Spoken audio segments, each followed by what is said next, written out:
Muy buenos días, buenas tardes y buenas noches. Ya sabéis que depende de a la hora que vais a ver este vídeo. Por cierto, es para los que sois cinéfilos y os gustan las películas, esto es sacado de una película bastante filosófica, por cierto. Eh, Os dejo ahí la inquietud o el desafío para descubrir qué película es. eh, una interesante alegoría sobre el mundo platónico o la alegoría de Platón, de la caverna. Pues ahí queda la cuña filosófica o cinéfilo. Bien, estamos ya en la quinta semana, dejando ahora aparte las bromas del buenos días, buenas tardes, buenas noches. Ya estamos aquí en la quinta semana de nuestra asignatura y he colocado ya el material en la plataforma, como podéis ver. Em, y digo aquí al inicio que os felicito por el pequeño respiro que os voy a dar durante esas 2 semanas. Como ya os había dicho, pues los 4 bloques de la asignatura están marcados con esos colores.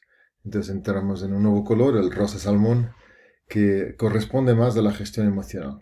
Entonces tenemos un pequeño respiro de los textos filosóficos más áridos y esperando que esta lectura os haya aportado, como vais escribiendo ya, de hecho, en los foros. Quisiera decir solo dos palabritas sobre este trabajo de esas 2 semanas y, y responder a algunas inquietudes que habéis colocado en los foros, sobre todo en el foro inicial, el foro general, que es este de aquí, que nos remite, digamos, a este foro. O sea, la pestaña general nos remite a este foro, donde se colocan cuestiones sobre la asignatura. Pues también intentaré dar alguna respuesta a algunas inquietudes que habéis colocado ahí, y así seguimos este diálogo muy interesante. Entonces, volvamos aquí a nuestra semana 5. Eh, Diría yo, como a forma de resumen, que el estudio filosófico de las distintas dimensiones del hombre que le llevan a ser libre, a actuar su libertad o a vivir plenamente su libertad, era el objetivo de estas 4 semanas. El poder ver que una cosa es la libertad como hasta incluso ideal y estado hacia el cual caminamos, potencialidad, sin duda ninguna. Otra cosa es lo que yo puedo hacer en este momento, o sea, cuánto soy autónomo en el momento presente, cuántas de mis acciones son fruto realmente de mi decisión, y después cómo llego a esas decisiones. Si realmente tengo la posibilidad de elegir o no. Ahí sería toda la reflexión sobre el determinismo, por ejemplo. Eh, si la razón tiene un papel importante o no. Eh, si tenemos una pauta interior de vida que nos lleva a actuar bien o no la tenemos. Ese es todo el problema de la ley natural. Nosotros como cristianos, aunque es una reflexión que no está asociada necesariamente a la revelación, nosotros como cristianos afirmamos que hay una pauta interior. La tradición la ha llamado, como no sé si habéis visto el documento este sobre la Comisión Teológica, de la Comisión Teológica Internacional sobre la ley natural. eh, ese documento, nosotros, digamos, tradicionalmente, la tradición cristiana, el pensamiento cristiano, ha nombrado a esa inclinación a la vida buena, la ha llamado ley natural. Ahí todo el debate es muy interesante, es en reconocer que esta ley no es algo fijo como una normativa rígida, sino que es una ley dinámica, es un dinamismo hacia la vida, eh, representada en esos 4 grandes pilares, del cuidado de la vida, la procreación en el ámbito de la comunión entre un hombre y una mujer, eh, el, la búsqueda de la verdad y la sociabilidad, digamos que serían los 4 pilares de lo que se llama la ley natural, y que entonces la razón tiene un papel. Si hay entonces ley natural, es un dinamismo hacia la vida, representada en estos 4 pilares, o identificada en esos 4 pilares, y la razón me permite reconocerlo, profundizar en ello, eh, darme cuenta de lo que eso significa. Y por eso la razón tiene un rol también en mi actuar autónomo. Cuanto más yo me doy cuenta, por ejemplo, del valor y del misterio de la vida, pues más actuaré en conformidad a ello. Si yo no razono nunca, por ejemplo, sobre la importancia o sobre el misterio de la generación de una vida humana en el vientre de una mujer, puedo caer en una complicidad o hasta incluso cometer un aborto por no haber utilizado la razón para darme cuenta de lo que hay ahí dentro, es un misterio de una persona humana. Y puedo pensar que es solo una parte del cuerpo de la mujer, como pueden ser otras partes. Es la razón la que me permite darme cuenta de esto y actuar después de manera distinta. Entonces, para volver a lo que decíamos al inicio, esta reflexión sobre la libertad es muy importante, y es importante hacerlo a este nivel filosófico, porque si no, no se llega a todos esos matices. Entonces, la razón tiene su importancia, pero no solo la razón, también la voluntad. Yo puedo hasta incluso querer actuar sin tener en cuenta, sin estar condicionado por lo que los demás piensan de mí. Pero puedo, aun queriéndolo, no lograrlo. Entonces, ¿cómo se hace eso? Entonces se aplica la razón y también se aprende a gestionar esta otra dimensión, que es la dimensión que yo he llamado aquí en esta pequeña introducción, la dimensión más dinámica y más energética, sin duda ninguna. Y que tiene que ver con las emociones, con los deseos, con los sentimientos. Y entonces, para llegar al actuar libre, voy a necesitar de gestionar todas estas dimensiones y de un modo especial la dimensión emotiva, que es tan especial porque está íntimamente asociada a la acción, y es muy fácil que la presencia o el emerger de una emoción en mí me lleve inmediatamente a una acción, dependiendo después de mi capacidad de reflexionar sobre ello, ser consciente, etc. Entonces, todo el recorrido filosófico es para que nosotros podamos hacer estas reflexiones, estas distinciones, que después son fundamentales en el acompañamiento espiritual. Esto es, digamos, un pequeño resumen del trabajo hecho hasta ahora. Y entonces el rol de la razón, quizá la hemos remarcado un poquitín más en estas 4 semanas. El rol de la razón en darnos cuenta de todo esto que estamos diciendo.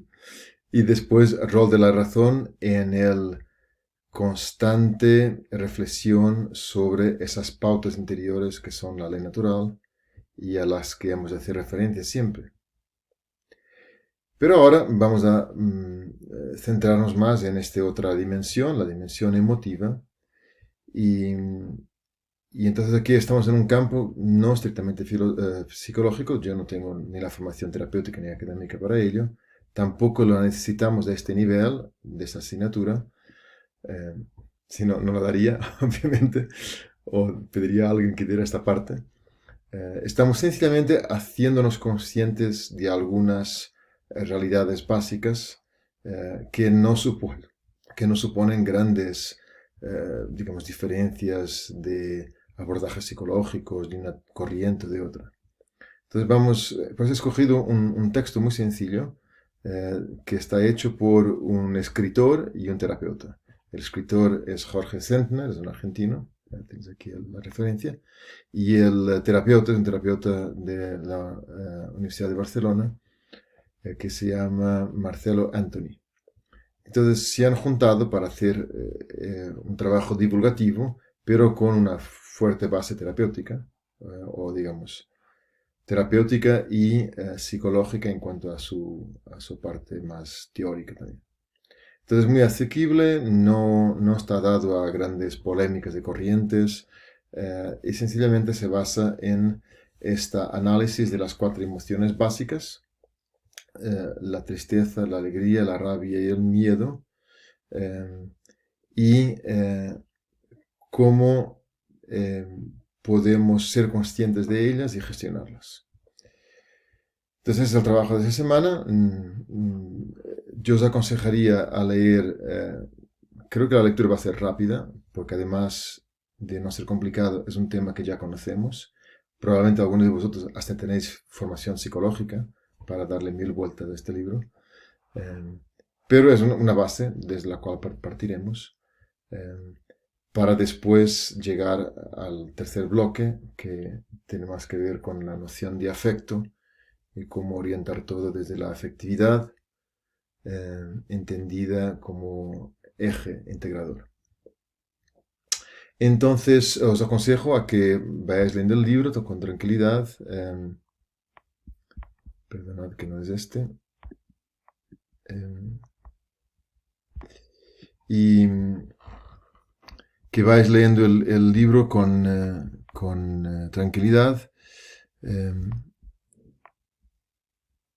Yo diría, quizá esta primera semana, si podéis, pues el capítulo 1, emoción, etapas del desarrollo, la fijación emocional, un capítulo muy interesante sobre dónde ponemos más el énfasis a nivel emocional, dónde estamos más arraigados y si eso nos edifica o no. Después, el capítulo 4, ya sobre el dinamismo de nuestra gestión emocional, y después la emoción como energía. A partir de aquí se pasa al análisis de las emociones concretas, ¿no?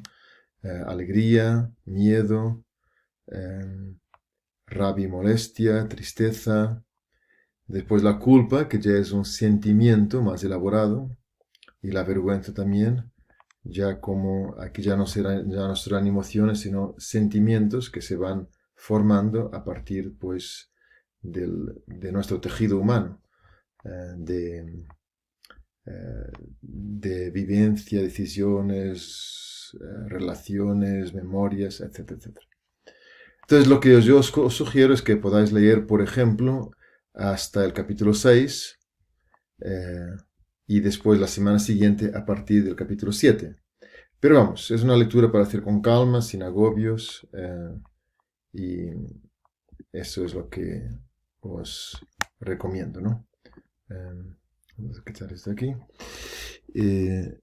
En cuanto a lo que vas escribiendo en los foros, pues, que es una pregunta que alguno de vosotros ha hecho, yo diría que se trata de dar impresiones lo que uno va leyendo. Si tú lo quieres hacer más desde el punto de vista de un resumen de contenidos, es válido. Algunos de vosotros lo habéis hecho con gran precisión y con gran atención.